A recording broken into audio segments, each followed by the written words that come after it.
Tribunal Constitucional de Transición, vista la causa rol 3260, requerimiento de inaplicabilidad por inconstitucionalidad presentado por César Flores Vélez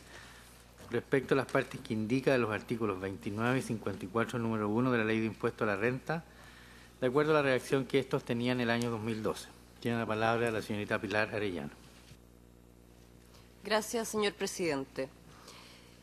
En cuanto a los preceptos legales reprochados, en lo que concierne al conflicto de constitucionalidad de autos, cabe exponer que las disposiciones reprochadas prescriben, a entender del actor de autos, lo siguiente.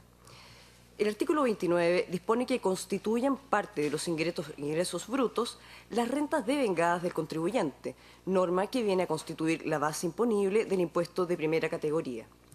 El artículo 54, número 1, preceptúa que constituyen parte de la renta global las rentas devengadas del contribuyente, norma que viene en constituir la base imponible del impuesto global complementario. Cabe precisar que, esencialmente, el conflicto de constitucionalidad de autos consiste en determinar si se producen las infracciones constitucionales denunciadas en atención a que ambas normas ordenan tributar por las rentas devengadas, esto es, no percibidas. El reseñado pronunciamiento de inaplicabilidad se requiere para que surta efectos en el proceso de reclamación tributaria incoado por el actor, que fuera sustanciado por el Tribunal Tributario y Aduanero de Atacama y que actualmente se tramita por la Corte de Apelaciones de Copiapó, en virtud del recurso interpuesto por el actor respecto de la sentencia de la instancia que estima desfavorable a sus pretensiones. En cuanto a los hechos que dieron origen al proceso tributario, cabe puntualizar lo siguiente. El actor celebró una compraventa respecto de 6 pertenencias mineras de su propiedad, las que fueron vendidas en la suma de 180 millones de pesos. Con el paso del tiempo, se acordó finalmente que dicha suma sería pagada por partes y, a la fecha de interposición del requerimiento de inaplicabilidad, tan solo se habrían pagado 89 millones y 500 mil pesos, cuestión que llevó al actor a demandar en sede civil a la sociedad compradora ante el segundo juzgado de letras de Vallenar. Sin embargo, el servicio, mediante diversas liquidaciones, determinó que el impuesto a pagar incluía el monto de lo adeudado, esto es, las rentas devengadas, justamente en atención a lo dispuesto en los preceptos que ahora se reprochan. En síntesis, aproximadamente 66 millones por los distintos impuestos de primera categoría y 3.700.000 pesos por impuesto global complementario. Precisa el actor que dichas cifras no corresponden a lo que debería pagar por concepto de tales impuestos si se estima que solo debe tributar por las rentas percibidas. La suma efectiva adeudada al fisco sería de aproximadamente 12 millones de pesos. Se aduce que, de esta manera, los preceptos reprochados producen efectos inconstitucionales en su aplicación, mismos que dan lugar a las siguientes contravenciones a la Constitución política. Primero, se conculca el derecho y principio de igualdad en materia tributaria reconocido en el numeral 20, inciso primero, del artículo 19 constitucional, cual asegura la igual repartición de los tributos en proporción a las rentas o en la progresión o forma que fije la ley. Sostiene el actor que esta infracción se produce desde el momento en que se le hace tributar por rentas devengadas, lo cual lo colocaría en pie de desigualdad respecto de aquellos contribuyentes que tributan por las rentas percibidas provenientes de un contrato de compraventa en cuya virtud se ha recibido íntegramente el pago del precio de venta. En palabras breves, se hace tributar a todos como si realmente hubieran percibido la correspondiente renta. Ello carecería de toda lógica y no logra sortear el principio de proporcionalidad, pues si bien el legislador busca evitar la elusión tributaria, la tributación por renta devengada no es un medio idóneo, necesario ni proporcional para lograr dicho fin. Se agrega a todo lo anterior que los preceptos reprochados tienen la naturaleza de ficción jurídica, al equiparar la renta percibida con la renta presunta. Y respecto de la ficción en comento, parte de la doctrina ha considerado que contraviene los principios de justicia material al tomar como objeto de gravamen capacidades contributivas ficticias. Segundo, se infringe el principio constitucional de capacidad contributiva, el cual, desde la doctrina, puede entenderse como la idoneidad de un sujeto para hacer frente a las cargas tributarias, expresada en diversas manifestaciones de riqueza. En palabras breves, aquel principio supone que no se exija el pago de tributos a aquellos sujetos que no cuentan con la capacidad económica necesaria. Exponer efecto que, si bien dicho principio no se encuentra consagrado literalmente en el texto de la ley fundamental, hay consenso, que la misma lo consagra en su numeral 20, inciso primero de su artículo 19, en el que prohíbe a la ley establecer tributos manifiestamente desproporcionados o injustos. Y la proporcionalidad no se refiere a la medida del impuesto, sino que a la capacidad contributiva apreciada por el legislador, esto es, proporcionalidad de acuerdo a la capacidad. El actor respalda la conclusión en comento bajo la misma argumentación desplegada respecto de la infracción del principio de igualdad, escatimando en lo que se refiere al principio de capacidad contributiva, que deberá solventar la parte de los tributos que se aplican sobre la renta devengada mediante la enajenación de parte de su patrimonio. Tercero, se desconoce el principio de no confiscatoriedad y el derecho de propiedad, asegurados en los numerales 20 y 24 del artículo 19 constitucional, desde el momento que se produce una expropiación del patrimonio del contribuyente al imponerle el pago de tributos sobre la base de una renta presunta, desatendiendo a su capacidad contributiva, conforme a lo precedentemente argumentado. Cuarto, finalmente, se infringe el derecho a la seguridad jurídica consagrado en el artículo 19, número 26 de la Constitución, en atención a la infracción de los derechos que ya fuera respaldada y más aún, teniendo en consideración que no existe la certeza de que se obtenga el pago de lo adeudado por la venta de las pertenencias mineras. Por presentación de Fojas 214, el Servicio de Impuestos Internos formuló sus observaciones al requerimiento, solicitando su rechazo en base a los argumentos que se sintetizan a continuación. En primer término, el ente fiscal reitera la configuración de dos causales de inadmisibilidad. La primera, consistente en que los preceptos reprochados no tendrán aplicación decisiva en atención a lo dispuesto en los artículos 2 y 19 de la Ley de Rentas no impugnados, por lo que se entiende que es renta las utilidades, beneficios e incrementos del patrimonio que se devenguen y que se aplicarán las normas del título 2 de esta ley, en el que se encuentra el impuesto de primera y segunda categoría a todas las rentas percibidas y devengadas. La segunda, consistente en que el requerimiento carece de fundamentación razonable, tanto porque incurre en graves contradicciones como porque el asunto planteado es de mera legalidad. En segundo término, el servicio alega que no se producen los reseñados vicios de constitucionalidad, por los siguientes motivos. Primero, no se violenta el principio de igualdad, toda vez que no existe discriminación arbitraria alguna, en tanto las disposiciones reprochadas son de general aplicación para todo contribuyente que se encuentre en las hipótesis que describen. Es decir, que se está frente a la aplicación general del sistema impositivo nacional en materia de impuesto a la renta. Por otra parte, el actor de autos no menciona que el sistema tributario chileno se construye sobre la base de contrapesos, puesto que se tributa por las rentas percibidas y devengadas, pero, a la vez, se puede rebajar como gasto aquellos ingresos que tuvieran la calidad de pagados o adeudados, según lo establecen los artículos 30 y 31 de la Ley de Impuesto a la Renta. Es decir, pueden rebajar como gastos desembolsos que no han realizado efectivamente, pero que se adeudan. A mayor abundamiento, el servicio agrega que la forma sobre la cual se confecciona la base imponible del impuesto a la renta en sus diversas modalidades se encuentra en todos los casos establecidos por la ley, cumpliendo así los requisitos que emanan del principio de la legalidad de los tributos, lo que apareja que no quede margen para la arbitrariedad. Segundo, no se infringe el principio de capacidad contributiva, porque desconocer la naturaleza y valoración económica de la renta devengada y su efecto en el patrimonio del contribuyente repugna al ordenamiento jurídico y a los principios que lo informan. Ello, por cuanto supondría desconocer que al patrimonio del vendedor ha ingresado el derecho a percibir el pago del precio. Por lo demás, el reconocimiento de la renta devengada se encuentra en toda la regulación establecida en el Código de Comercio y en el libro cuarto del Código Civil. A su vez, se debe tener presente que conforme al artículo 31 de la Ley de Rentas, si el contribuyente logra acreditar que no pudo obtener el pago efectivo de su crédito, tiene derecho a rebajar el mismo a título necesario para producir la renta, bajo la figura de un crédito incobrable. Tercero, no se vulnera el derecho de propiedad si se atiende esencialmente a tres razones. La primera es que no se explica en base a criterios y razonamientos cómo se produce esta infracción constitucional, lo que remarca el carácter abstracto de la misma. Segundo, es que, como fuera explicado, no se impugnaron los artículos 2 y 19 de la Ley de Rentas. Tercera, es que lo que en el fondo pretende el actor es que esta magistratura elimine a su favor un hecho grabado por la ley, como lo es la renta devengada, lo que en los hechos supone la supresión o condonación del impuesto a la renta de primera y del impuesto global complementario. Cuarto, y finalmente, no se infringe el derecho a la seguridad jurídica por todo lo precedentemente argumentado. Es cuanto puedo relatar, señor presidente. Muchas gracias. Por el requirente, alega el abogado Cristian Álvarez, hasta por 30 minutos. Tiene la palabra.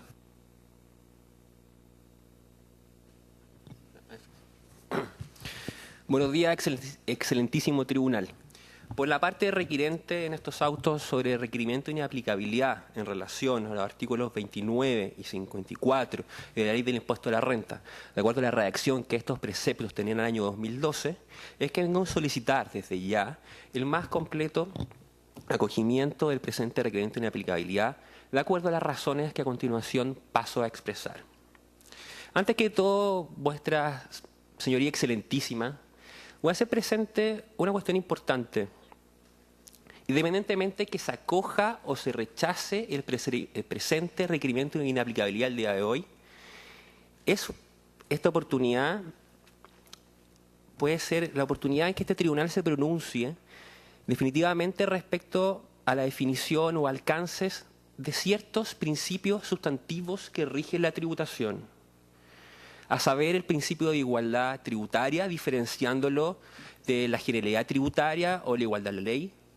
el principio de capacidad contributiva, que se podría considerar o no un principio constitucional implícito en el artículo 19, número 20 de la Constitución. En relación también se podría pronunciar en forma definitiva respecto al principio de no confiscatoriedad en materia tributaria y el principio de seguridad jurídica en materia tributaria. Dicho lo anterior, vuestra señoría excelentísima, es que paso a señalar primero en relación al principio que esta parte como denuncia como conculcado por el artículo 29 y 54 de la Ley de Impuesto a la Renta, en relación al principio de igualdad frente a los tributos. Lo primero que hay que señalar, vuestra señoría excelentísima, en relación a dicho principio constitucional, es que dicho principio incluye y engloba todos los caracteres del principio de igualdad de la ley, definido en el artículo 19, número 2 de nuestra Carta Magna. Pero sin perjuicio de eso, tiene caracteres distintos, que es necesario distinguir y apreciar. Con anterioridad, este tribunal, en su jurisprudencia anterior, ha identificado siempre a la igualdad tributaria con la igualdad de la ley, dando cuenta que no se podrá aplicar tributos o contribuciones basadas en distinciones de raza, sexo, condición, etc. Pero eso básicamente está amparado por el 19 número 2, no por el 19 número 20. La igualdad de la ley básicamente dice relación con la discriminación e igualación que puede efectuar el legislador en razón a las capacidades contributivas que tengan los contribuyentes. Y al respecto, si vuestra señoría excelentísima me permitiese leer una cita de un autor extranjero al respecto.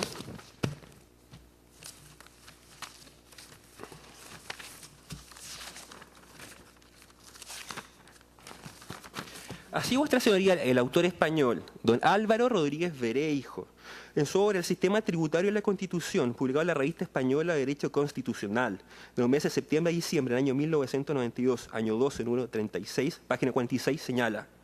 el principio de igualdad tributaria comprende el más general principio de igualdad ante la ley, pues difícilmente podrá realizarse la igualdad en el reparto de la carga tributaria si la ley, al configurar los elementos esenciales de la obligación tributaria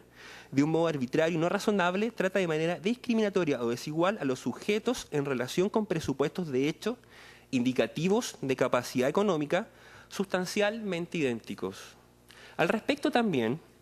los autores nacionales, don Enrique Evans de la Cuadra y don Eugenio Evans Espiñeira, en su obra Los tributos ante la Constitución, señalan: aun cuando la igualdad tributaria es una especificación de la igualdad general ante la ley, al mismo tiempo tiene una naturaleza diferente, en cuanto a que la igualdad se refiere a la proporción o medida con que el tributo incide sobre las capacidades contributivas. En efecto, solo la capacidad contributiva puede dar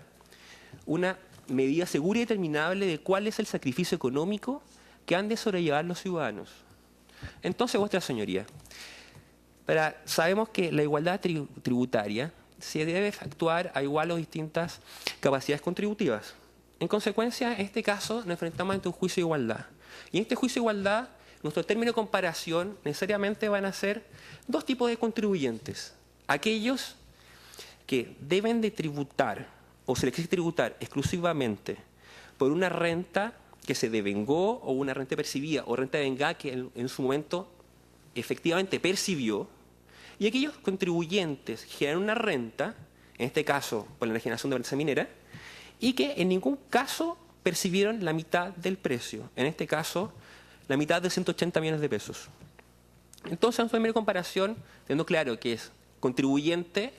que recibió completamente la renta, que la percibió efectivamente, y aquel que la recibió en parte no la percibió, por cuanto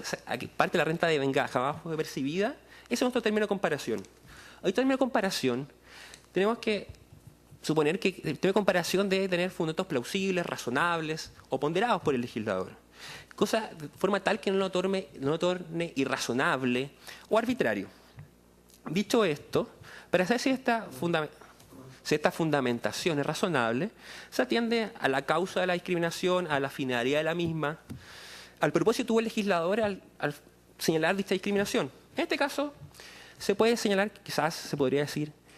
que la causa puede ser lícita, la finalidad también, que es eliminar o reducir la elusión tributaria. Pero lo que en definitiva va a determinar si en este juicio de igualdad, si existe igualdad contributiva entre los elementos de término de comparación, va a ser en definitiva el subprincipio o el principio de proporcionalidad, que para estos efectos,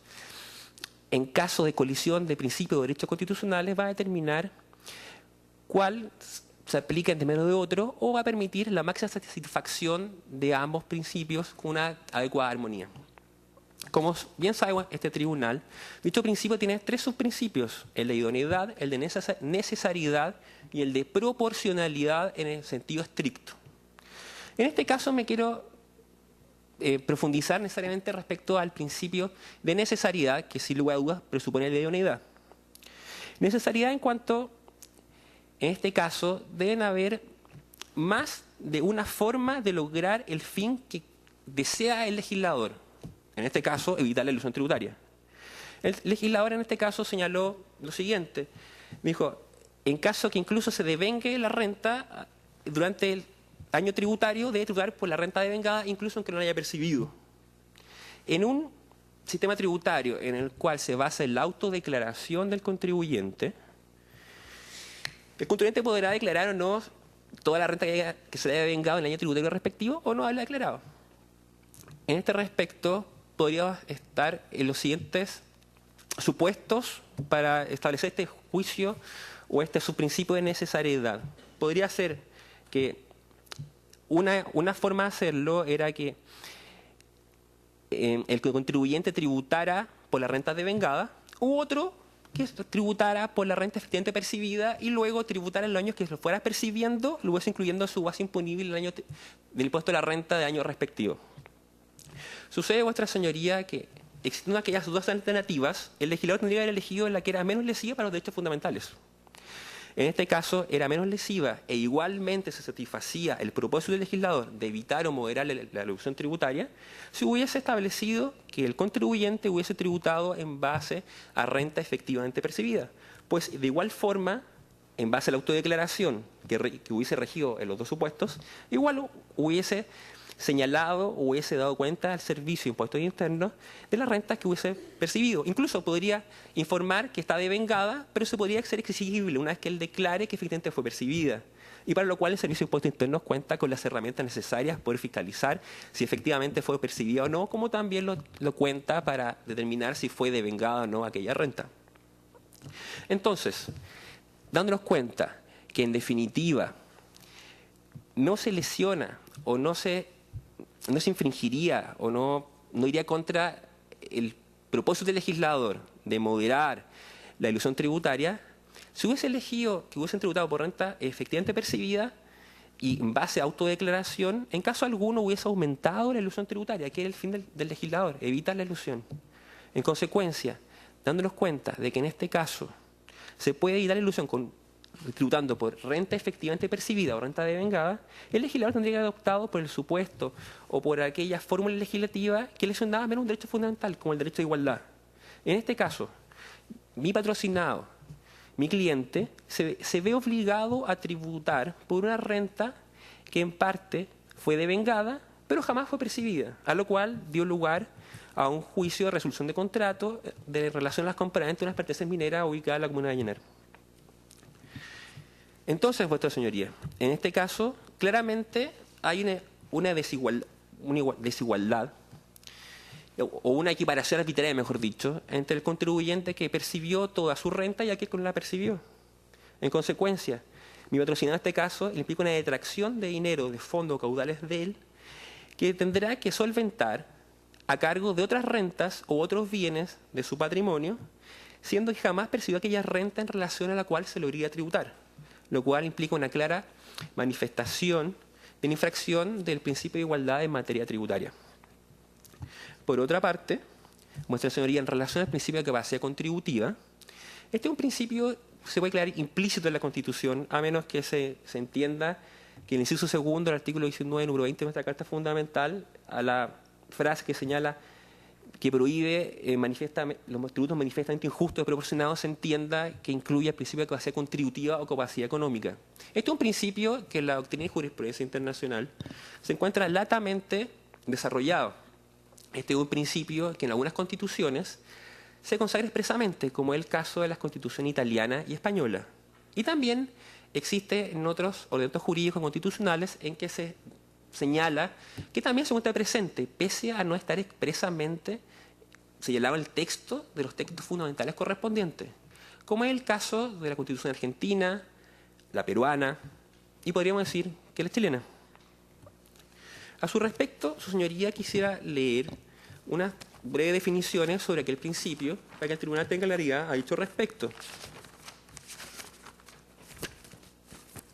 Es así como el autor Julio Fernández Cartagena, en su obra La capacidad contributiva, en una colectiva que tengo coordinador a Jorge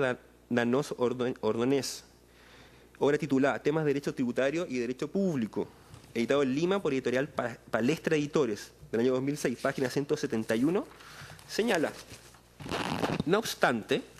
en la actualidad la capacidad contributiva es definida como la idoneidad de un sujeto para hacer frente a las cargas tributarias expresadas en diversas manifestaciones de riqueza. A su vez, el autor argentino don Alberto Darcitano, en su obra El principio constitucional de capacidad contributiva, obra colectiva coordinada por don Horacio Belsunce García, titulada Estudios de Derecho Constitucional Tributario, editado en la Ciudad de Buenos Aires por editorial Ediciones de Palma, en el año 1994, en su página 307, señala: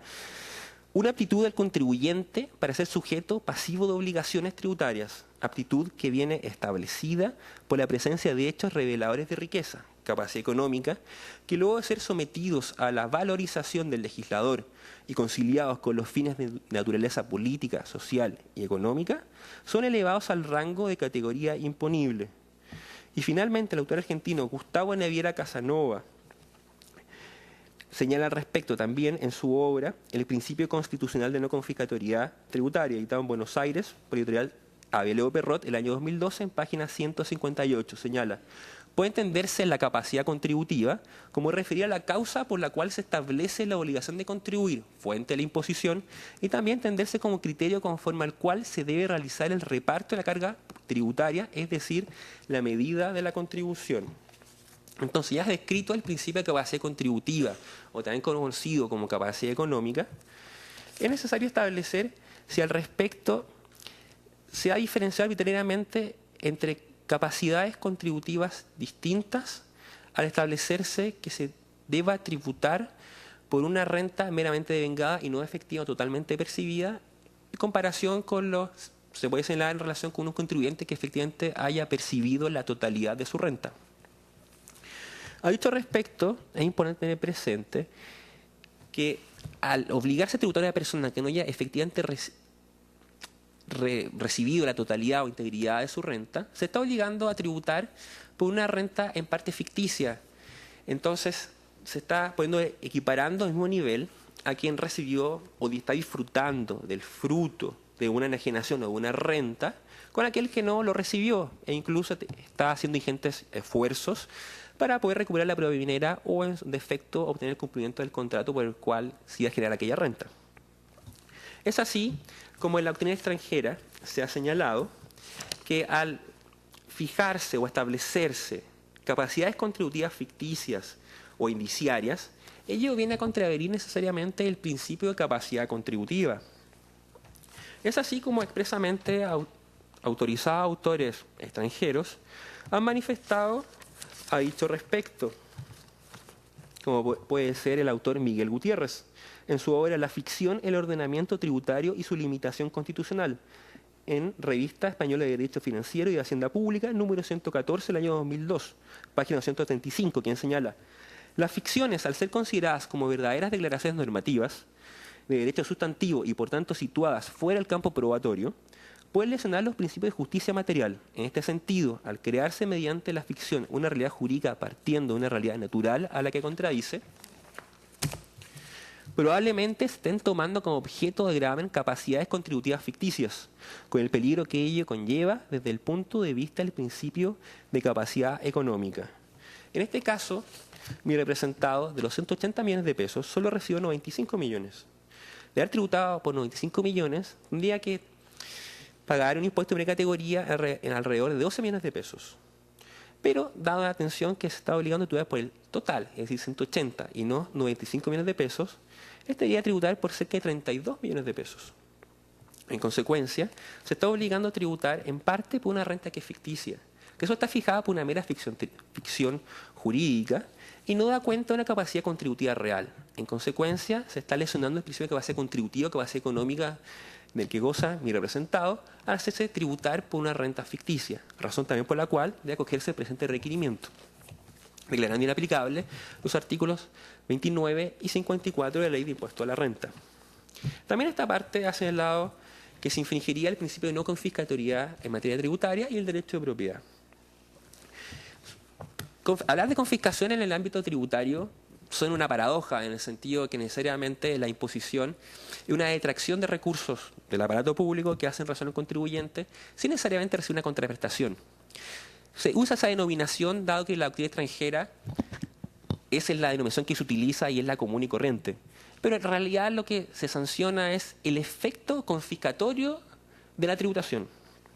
Entiéndase por efecto confiscatorio en el sentido que se hace perder la utilidad o el beneficio económico que tendría un derecho, el derecho de dominio, o el derecho que tiene el contribuyente a gozar de una parte de una renta. En este caso, vuestra señoría excelentísima, se hace tributar a mi representado por una renta en parte que no ha recibido. En consecuencia, se hace una especie de sobreimposición de la renta efectivamente pagada, por cuanto esa mitad de la renta se le exige tributar como por el total de aquella, o en defecto se obliga a mi representado a enajenar bienes de su patrimonio con el solo efecto de satisfacer dicha obligación tributaria. Dicho principio de no confiscatoriedad, la doctrina lo suele buscar su fundamento sea en el orden tributario mismo o en el principio o el derecho de propiedad. Sea que se busque su fundamentación en otros de principios constitucionales tributarios como la justicia tributaria, la capacidad contributiva, la igualdad o la equidad, o se lo busque en el derecho de propiedad, claramente aquellas posturas confluyen en una, en el sentido de que se vuelve el sistema tributario injusto cuando el impuesto es confiscatorio y a su vez se le son el derecho de propiedad cuando el dicho impuesto tiene aquella calidad cercenando la utilidad o goce que se puede obtener de los bienes o de la renta que va a percibir una persona. En este caso, mi representado está siendo obligado a tributar o a sobretributar en relación a aquella parte de la renta obtenida por unas pertenencias mineras, dado que esos 95 millones están tributando como si fuesen 180 millones. En consecuencia, si por ejemplo se aplica un guarismo de X sobre esa renta, en realidad se está aplicando un guarismo de 2X, toda vez que se está haciendo tributar incluso por la renta ficticia.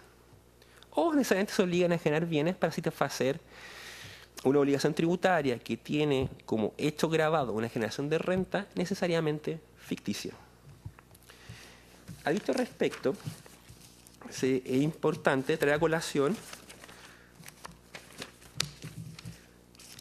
que no puede jamás un impuesto frustrar las lógicas expectativas de la propiedad privada. Y en este caso, se le está privando aquello. Es así como el autor español, don Ernesto Lejeune Valcarcel, en la obra Aproximación al principio constitucional de igualdad tributaria, ensayo estudios sobre derecho constitucional e internacional tributario, publicado en la Ciudad de Madrid por la editorial Derecho Financiero del año 1980, páginas 168 y 169, señala: todo el problema de la confiscatoriedad se reduce a determinar hasta dónde puede llegar un tributo, especialmente los de naturaleza extrafiscal, a fin de que no lesionen el derecho constitucional de propiedad, ya que no solo es necesario que un tributo no tenga un tipo del 100%, sino que tengan unos tipos reales que no frustren las lógicas y razonables expectativas que de la propiedad se derivan. La no confiscatoriedad resulta ser así un límite a la progresividad, pero no un límite surgido desde dentro del ordenamiento tributario, ya que este, como se ha dicho, no puede en sí mismo ser confiscatorio, sino un límite que surge desde el otro derecho protegido constitucionalmente, como es el derecho de propiedad, de tal forma que solo en relación a este puede ser comprendido y analizado el problema de la confiscatoriedad tributaria. Sucede, vuestra señoría, que en este caso claramente, como ya se señaló, el impuesto a la renta, ya sea en su versión de primera categoría o impuesto complementario que se encuentra en el artículo 29 y 54 respectivamente del impuesto a la renta, al obligar a tributar por renta devengada, incluso cuando no se haya efectivamente percibido, viene a ser confiscatorio, por cuanto se obliga a tributar o a sobretributar por otras rentas efectivamente percibidas a mi representado, o a enajenar bienes de su patrimonio para el efecto de satisfacer dicha obligación tributaria. Y finalmente también se denunció la infracción al principio de seguridad jurídica en materia tributaria, o también la no afectación esencial de los derechos, contenido en el artículo 26 de la Carta Magna. Si bien la seguridad jurídica es el derecho a tener un derecho seguro, y que tiene como objeto al derecho mismo, y a su vez la no afectación de derechos esenciales dice relación con que una limitación o requisito que se impongan con el ejercicio de un derecho no lo degenere en uno distinto o lo prive de su identidad propia, claramente viene a satisfacer lo mismo. La seguridad jurídica es una limitación a una norma ya limitadora reguladora, o sea, la norma límite de límites, y la seguridad jurídica intrínsecamente, de razón al artículo 26, es como el núcleo fundamental de un derecho. En este caso, sea que lo hagamos por el prisma de la seguridad jurídica o de la no afectación esencial de un derecho, claramente en este caso en concreto se vio vulnerado el artículo 26 de la Carta, en el sentido que por medio de la aplicación del artículo 29.54, de acuerdo a la redacción del año 2012, se vienen a infringir distintos derechos o principios, garantías constitucionales tributarias, ya señaladas como viene a ser el principio de igualdad, el principio de base contributiva, el principio de no confiscatoriedad en materia tributaria y el derecho de propiedad. Toda vez que se viola la certeza jurídica en presentado, desde que no existe seguridad al obligarse a tributar por rentas, de que efectivamente no percibió y al momento de celebrar el contrato no tenía la seguridad tampoco que efectivamente en caso alguno se le iba a pagar o la iba a percibir y en definitiva a gozar de aquellas. En consecuencia, vuestra señoría se debe acoger también el presente requerimiento en cuanto también lesiona el artículo 26 de nuestra Carta Fundamental, ya sea en su vertiente de seguridad jurídica o una afectación esencial de un derecho, garantizado por la Carta Fundamental, por supuesto.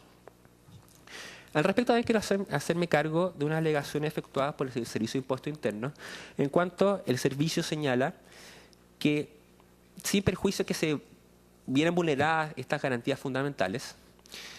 a su respecto se habrían erróneamente, a juicio de ellos, esta parte no se habría hecho cargo solicitando la inaplicabilidad del artículo 2, número 2 de la Ley de Impuesto a la Renta, que define renta, y el artículo 19 de la misma norma, en el sentido de que dice que serán aplicables a la renta devengada y la renta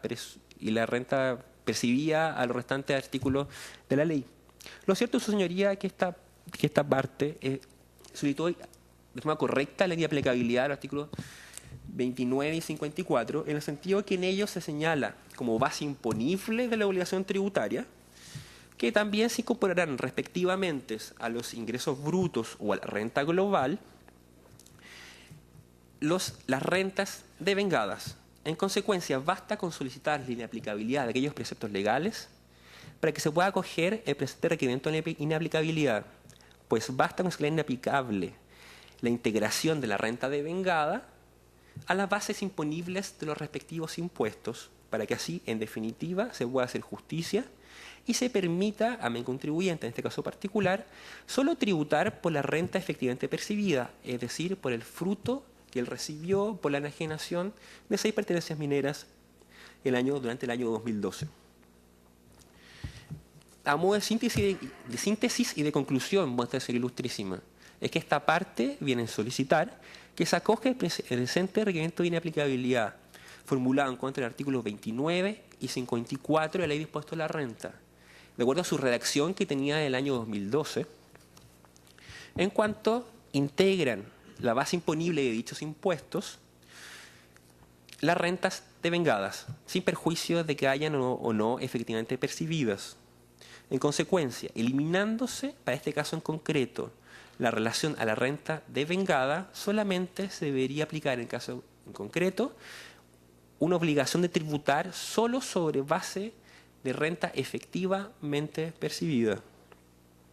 Pues, de lo contrario, mantenerse aquella redacción original, se vendrían a lesionar los ya señalados principios o derechos constitucionales, a saber, principio de igualdad, de capacidad contributiva o capacidad económica, el principio de no confiscatoriedad en materia tributaria y el derecho de propiedad, y a su vez se afectaría la seguridad jurídica en materia tributaria y una afectación de los derechos constitucionales en su esencia. En consecuencia, esta parte viene desde ya a solicitar a este excelentísimo tribunal que proceda a acoger el procedente requerimiento de inaplicabilidad, declarando inaplicables las ya señaladas partes de los citados preceptos legales. Muchas gracias. En segundo lugar, por el Servicio de Impuestos Internos, alega el abogado José Miguel Sáez, hasta por 30 minutos. Tiene la palabra. Muy buenos días, señora excelentísima, señora relatora. Contraparte. Su señoría excelentísima, previo a hacerme cargo de cuáles han sido las alegaciones y las infracciones señaladas por el contribuyente, en este caso la parte requerente, me gustaría hacer una pequeña mención respecto a cuáles son las normas, que en este caso están siendo requeridas de inaplicabilidad. Estamos hablando del artículo 29 de la Ley sobre Impuesto a la Renta, norma que establece cuáles se entenderán por ingresos brutos, previo a las respectivas deducciones, para establecer, en definitiva, cuál es la renta líquida imponible, base imponible el impuesto de primera categoría.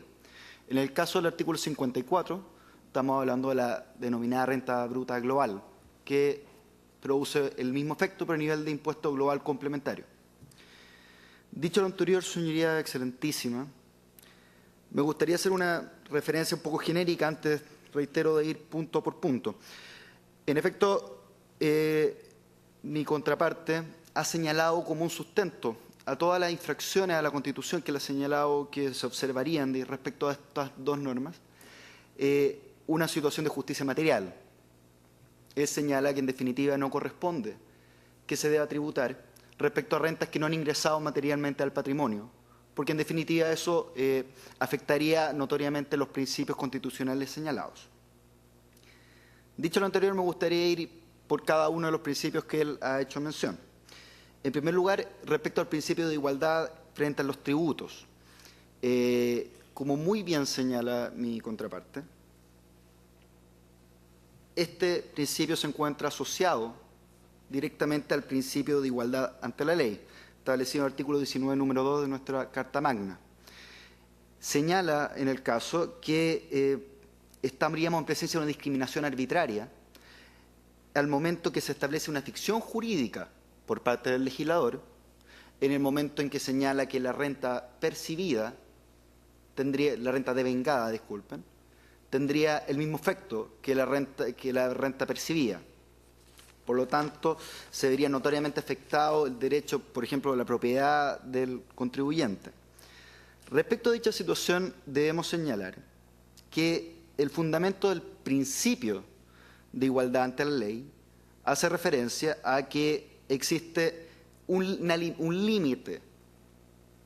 que es el que establece en definitiva si es que se vulnera o no dicho principio. Y ese límite sería en definitiva la justificación objetiva o razonable, la razonabilidad de establecer ciertas diferencias o igualdades respecto a determinadas materias, como es el caso, por ejemplo, aquí en materia impositiva. Dicho lo anterior, me gustaría hacer referencia a las normas que han sido requeridas. Tanto el artículo 29 como el artículo 54 de la Ley sobre Impuesto a la Renta responden al régimen general de tributación de dicho impuesto. En este caso no estamos haciendo ni se está observando ningún tipo de discriminación respecto al contribuyente de impuesto a la renta, sea de primera categoría o de impuestos finales, como podría ser el complementario, de ningún tipo.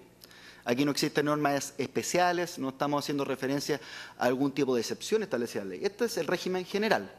el que se le aplica a la gran mayoría de los contribuyentes de impuesto a la renta en el país.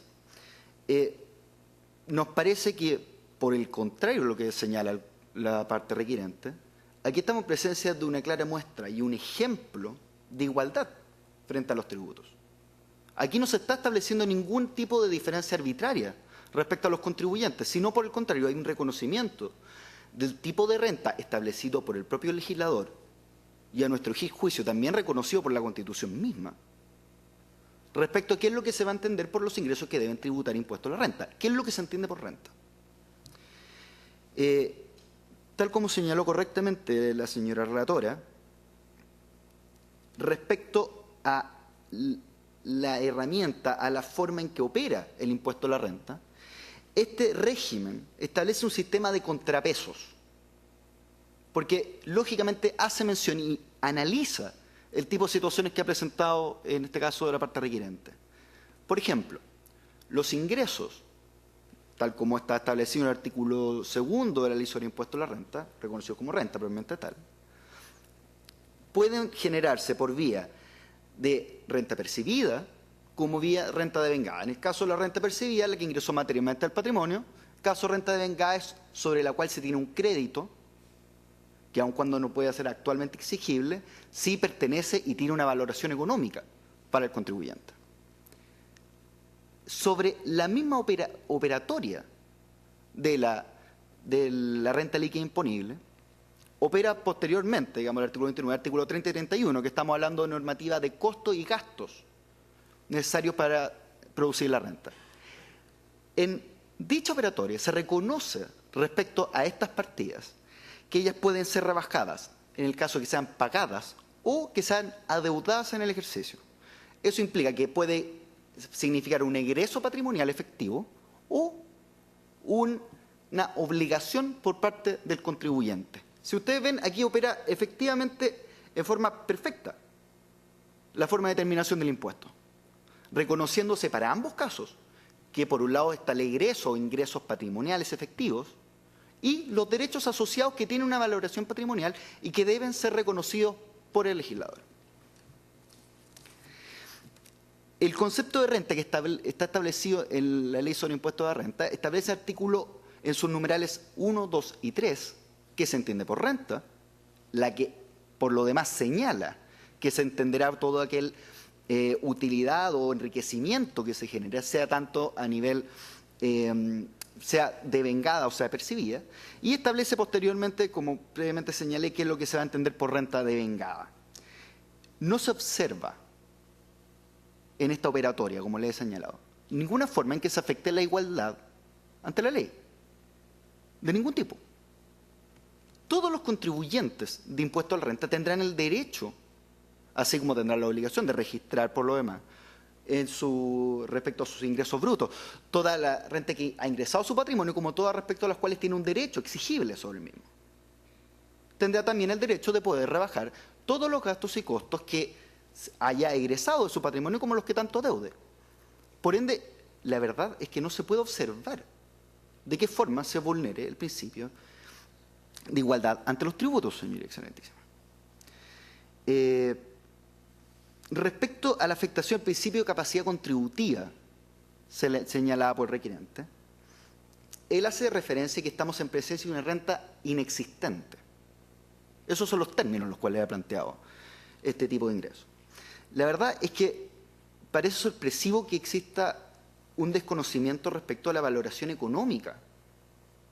que tienen los derechos en nuestro ordenamiento jurídico y la verdad en prácticamente todos los ordenamientos jurídicos. Esto no solamente es un capricho del legislador tributario.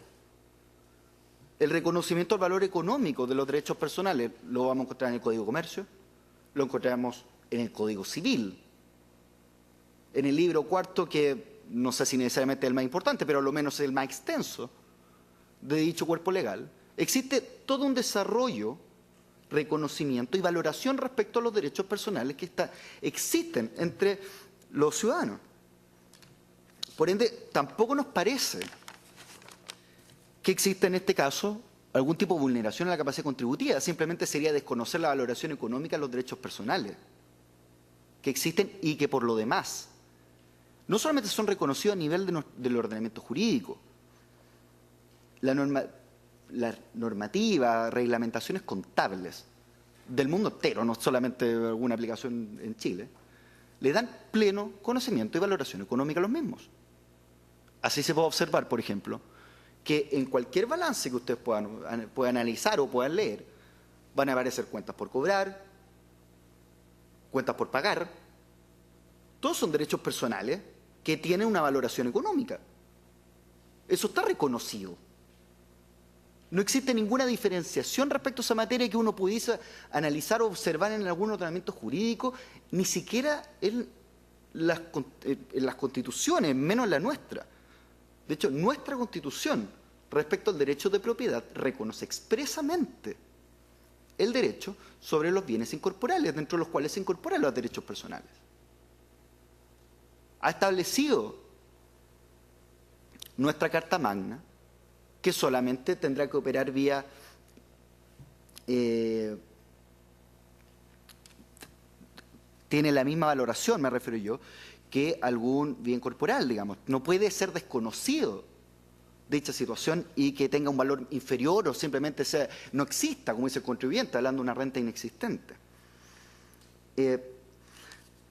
Sobre la materia, nos gustaría hacer una mención respecto a que la misma doctrina constitucional ha señalado respecto a este tipo de obligaciones, qué valoración tiene referente a dicha materia. Así lo señala la profesora Jessica Fuentes Olmos en su texto El derecho de propiedad en la Constitución y Jurisprudencia de 1998. Indica, es hoy derecho vigente que los créditos derivados de los contratos ordinarios son intangibles, por lo que existiendo propiedad sobre los derechos personales engendrado por los contratos, nadie puede en caso alguno ser privado de su propiedad, sino en virtud de una ley expropiatoria que indemniza al afectado. Por ende, el propio derecho a la propiedad reconocido en nuestra Constitución le da pleno reconocimiento y validez a este tipo de obligaciones. Desconocer el valor económico de los derechos a juicio de quien está alegando hoy parece un verdadero despropósito. Más aún, siguiendo un poco bajo la lógica del mecanismo de determinación de impuestos, debemos señalar que en aquellos casos, como ha señalado muy bien la parte requirente, pudiese darse la situación que, por ejemplo, algún tipo de obligación sujeta a pago en cuota, digamos a plazo, no termine realizándose dicho pago. La misma ley sobre impuesto a renta reconoce mecanismos que permiten rebajar después dichas no ingresos, menores valores, si uno quiere. Doy como un ejemplo el numeral 4 del artículo 31 de la ley sobre impuesto a la renta. Todos aquellos casos en los que existan deudas que no puedan ser cobradas, siempre y cuando sea acreditada dicha situación, podrán ser rebajados como gasto necesario para producir la renta. Una muestra más de que el legislador reconoce y sabe que este tipo de situaciones se puede producir y por ende le da un alcance y permite que ello sea rebajado y no se genere un impuesto respecto a dicha materia, o por lo menos sea rebajado como un gasto en algún ejercicio posterior. Respecto a la afectación del derecho a la propiedad, su señoría excelentísima, nos gustaría hacer dos alcances. En primer lugar, la renta devengada, como lo he señalado ya de forma reiterada, digamos, en este alegato, se encuentra definida en la Ley sobre Impuesto a la Renta en el artículo 2, numeral 2 de dicha normativa, indicando lo siguiente: es aquello sobre la cual se tiene un título o derecho independiente de su actual exigibilidad y que constituye un crédito para su titular. El mismo cuerpo normativo, en su artículo 19, establece que las normas de este título, de referencia al cual se refiere, se aplicarán a todas las rentas percibidas o devengadas. El artículo 19 establece como título el impuesto celular por categorías. Estamos hablando del impuesto tanto de primera categoría, general para actividades empresariales, como el impuesto de segunda categoría, que es el impuesto asociado al trabajo, a la actividad remunerada por las personas naturales. Por ende, nos parece que de todo el criterio y análisis realizado por el requerente, nos observa, pese a que lo último que él señaló, digamos que a su juicio bastaría con requerir por inaplicabilidad el artículo 29 y el artículo 54 para que proceda el efecto de no aplicarse el impuesto, a nuestro juicio ello no es efectivo. Debemos recordar que el artículo primero de la ley sobre impuesto a la renta determina que se establecerá un impuesto que se aplicará a las riquezas, a la generación de ingresos por parte de los contribuyentes, a la que determina como renta. La renta, tal como lo he señalado antes, está definida por el mismo cuerpo normativo, en la que incorpora la renta devengada, y el mismo artículo que establece y que hace indicativo del título cómo se hará el cuerpo de la tributación empresarial y de personas naturales, hace mención a la renta devengada. O sea, de verdad resulta totalmente incompatible solicitar la inaplicabilidad de dos normas solamente porque ellas apuntan y establecen cómo se determina la base imponible y simplemente, disculpando la expresión, dejaría coja la ley en su lectura y en su interpretación cuando la misma ley reconoce en todo su cuerpo normativo previo en otro artículo que debe tributarse respecto a la renta devengada. El excelentísimo Tribunal Constitucional, este excelentísimo Tribunal Constitucional, ha señalado respecto a estas alegaciones en abstracto, sin especificar cuáles han sido la eventual vulneración establecida con respecto, en este caso, al derecho a la propiedad, en sentencia ROL 810 del año 2007, que la actual acción de inaplicabilidad por inconstitucionalidad resalta la que indica que mientras antes se trataba de una confrontación abstracta entre la norma legal cuestionada y una disposición constitucional, ahora se trata de un cotejo entre la aplicación y precepto legal impugnado a un caso concreto y la Constitución. Por ende, previo a lo que he señalado, con toda la normativa que establece cómo se debe determinar, no solamente respecto al hecho grabado, sino en qué consiste la renta, en qué consiste en definitiva el material que va a ser tratado y que va a ser referido por los impuestos siguientes, el contribuyente simplemente no lo hace mención porque a su juicio no es necesario para el caso. No observamos de qué forma se vulnera el derecho a la propiedad. Señalar que simplemente no, es que en el caso en que se establezca un impuesto que a mi juicio no corresponde, me obliga a vender parte de mi patrimonio, me parece de verdad una ligazón extrema respecto hasta cuándo se puede determinar que está vulnerado el derecho a la propiedad. Tal como hemos señalado con anterioridad, el mismo derecho a la propiedad establecido en la Constitución Política de la República indica que existe protección y se reconoce como tal los derechos incorporales, los bienes incorporales, que sería, por ejemplo, los derechos personales a los cuales se ha hecho mención. A nuestro entender, lo que pretende el contribuyente es simplemente que se elimine un hecho grabado a su favor, de acuerdo a lo que él legítimamente entiende que no corresponde, pero, tal como ha sido reiteradamente indicado tanto a nivel doctrinario como también en este alegato, es absolutamente improcedente eliminar o modificar un hecho grabado si no es a través de una disposición normativa, en particular de la ley. Ello en virtud del principio de reserva legal que exige que los elementos del tributo solamente puedan ser determinados y modificados o establecidos por el legislador. Respecto a la no afectación del principio de seguridad jurídica, bueno, el contribuyente sostiene que el artículo 29 viola dicho principio. El argumento es que, en atención al que tiene obligaciones, de las cuales no tiene seguridad que se cumplan en el futuro, resulta para él atentatorio contra la seguridad, en definitiva, sobre los impuestos pagados hoy día. Él señala, en definitiva, yo hoy día pago un impuesto sin tener la seguridad si voy a recibir o no los montos a futuro. Tal como lo he señalado anteriormente, señoría, el derecho personal establecido sobre determinada relación, digamos, entre personas, tiene una valoración económica.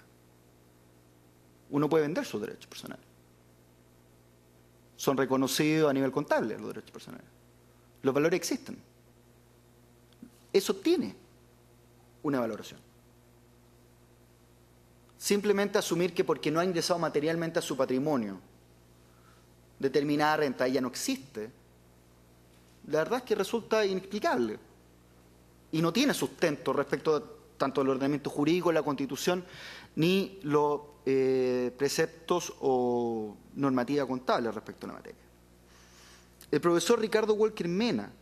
señala respecto al principio de seguridad jurídica en materia tributaria que es el derecho del contribuyente a saber tributariamente a qué atenerse de acuerdo con lo que dispone la ley y no a los criterios interpretativos de la autoridad administrativa. Su señoría excelentísima, aquí no hemos visto ni ha sido hecho presente ningún tipo de interpretación de índole administrativa respecto a la normativa que ha sido requerida, el artículo 29 y 54. Estamos solamente haciendo referencia a la norma. La norma es clara en señalar qué es lo que se debe tributar, qué tipo de renta es la que se debe tributar. Y la verdad es que el requirente no ha hecho, más allá de indicar, digamos, de esta imposibilidad de conocer el futuro, digamos, se van a pagar sus obligaciones, no se encontraba bajo ninguna incerteza respecto a cómo debía tributar sus impuestos. La norma es clara. En el mecanismo de cómo se debe determinar, tanto para impuesto de primera categoría como impuesto popular complementario, estaba clarísimo que la renta devengada operaba. Seguimos sin observar de qué forma existe algún tipo de vulneración o de qué forma se pudiese atentar contra la seguridad jurídica al cual ha hecho mención.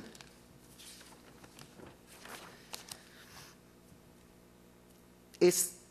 la norma lo suficientemente clara, no solo respecto a los artículos que han sido requeridos de inaplicabilidad, sino en todo el proceso, en todo el desarrollo de la normativa sobre impuesto a la renta, es lo suficientemente clara y precisa en virtud de cómo se debe tributar los impuestos. Por último, señoría excelentísima, me gustaría hacer mención, pese a que el contribuyente sigue sosteniendo de que a su juicio no correspondía hacer un requerimiento a otra normativa de ley sobre impuesto a la renta, de que tal como lo señalaba con anterioridad, la forma en que se han establecido los impuestos y la forma en que se debe reconocer cuál es el hecho gravado, cuáles son las rentas, cuáles son las utilidades que en definitiva se graban con este impuesto, en todo el desarrollo de la ley sobre impuesto a la renta aparece acreditada y establecida que debe ser tributada la renta devengada, no solo respecto a las bases imponibles. De manera que no bastaba, si él entendía que correspondía hacer este requerimiento, hacerlo respecto al artículo 29 y artículo 154. Tendría que haber ido al origen y señalar que su discrepancia apuntaba directamente a la renta devengada y que ella era inoperativa respecto a la tributación, que desde su definición hasta la norma que establece que debe ser tributada en virtud de la ley de impuesto a la renta, como el artículo 19, tendría que haber sido requerida. Si no, no se justifica que hoy día estemos discutiendo respecto a si es o no, si infracciona o no lo establecido por la Constitución Política de la República. De otra manera, señoría excelentísima, estaríamos en presencia de una norma que no logra desvirtuar lo que se está conociendo por el Tribunal Tributario de Enero, que ha sido fallado por lo más por el Tribunal Tributario de Enero, de manera alguna. Porque sacándole la base imponible, no bastaría para desconocer que en la misma ley, en otra normativa, señala que debe tributarse la renta devengada. Por ende, tampoco nos parece que en términos formales se cumplan con los requisitos mínimos para poder discutir la procedencia o no del requerimiento antes señalado. Por último, señoría excelentísima, más bien a modo de conclusión, nos parece que tanto el artículo 29 como el artículo 54, que tienen su fundamento por lo más en la reserva legal establecida por la propia Constitución para la determinación de los impuestos, no solamente nos parece que ellos no infringen de manera alguna ningún principio ni normativa establecida por la Carta Magna, ellos operan bajo una lógica razonable de determinación de impuestos, no reconocen ninguna distinción entre los contribuyentes porque precisamente el contribuyente que genera renta, como está reconocida la renta en nuestra legislación, en un sentido amplio,